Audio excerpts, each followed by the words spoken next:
तुला पक्षामधला फॉर्म भरला होता ना, त्यांच्या जी ताकद होती, त्यांची जी मेहनत होती, त्यांनी केलेल्या लोकांसाठी कामं होते, त्यांनी ते दाखवण्यासाठी आपल्या अपक्ष फॉर्म भरला. परंतु ते काही राजकारण्यांना जमलं नाही. तिथे पिना मारून मारून मारून त्यांचा फॉर्म कॅन्सल केला. अरे घाबरता त्याची एवढी प्रॉपर्टी कशाला दाखवता अधिकारीला? अरे तुझी किती प्रॉपर्टी असेल ना तरी लढ. तुझी प्रॉपर्टी आणि आमचे काम पाहू लोकांच्या हृदयातनं तो आम्हाला काढून कसं काय दाखवतो. लोकही फार हुशार आहेत. नागरिकांचे विचार जो एक वेळा युवा करून घेतो ना, तो निर्णय बदलून देतो. आजपर्यंत इतिहास घडून दाखवलेला आहे. भगतसिंग आझाद आज आपल्याला आपल्या देशाला इंग्रजांपासून त्यांनी मुक्तता केली. किती महात्मा होऊन गेले. गांधीजींना सर्व ओळखतात, डॉक्टर बाबासाहेबांना सर्व ओळखतात, महात्मा ज्योतिबांना फुलेंना सर्व ओळखतात, शिवाजी महाराजांना सर्व ओळखतात. परंतु ओळखतात का त्यांना त्रास देणाऱ्या त्या लोकांना? ओळखता?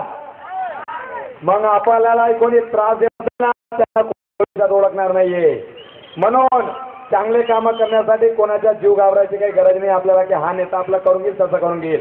काकांनी जसं सांगितलं की आज ज्या मंचावर आपण उपस्थित आहे, हा त्यांच्या आले असते 2-4 कोण कोण बसलेलं होतं लक्षात ठेवा. कोण कोण बसलं होतं लक्षात ठेवा. काय करून घेणार ते? आपले दारूचे अड्डे आहेत का? आपले अनलिगल बिल्डिंग आहे का? आपले धंदे आहेत का?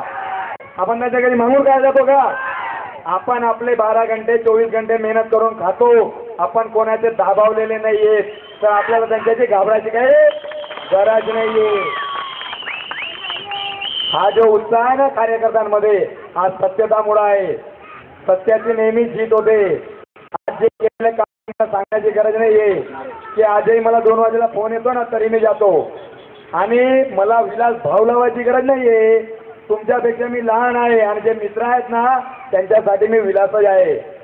माझ्यासोबत शिकणारे 3 वर्ष पुढचे 3 वर्ष मागचे जे बॅचेस होते ना, 7 वर्ष सोबत शिकणारे पुढं मागं ते सर्व जे कार्य ते मिळून 2500 मुलं फक्त 35 नंबर ओढलाला राहता. तर मला काही डर नाहीये. यांच्या आर्यन सेवा ट्रस्टच्या माध्यमाने जे माझ्या कार्यकर्त्यांनी कामं केले ते माझ्यासाठी इनफ आहेत. आणि जे मला माता पिता आणि माझे कार्यकर्त्यांचे सर्वांचे जे आशीर्वाद आणि साथ सहकार मिळालेला आहे तो खूप काही आहे. आपण जिंकवलं.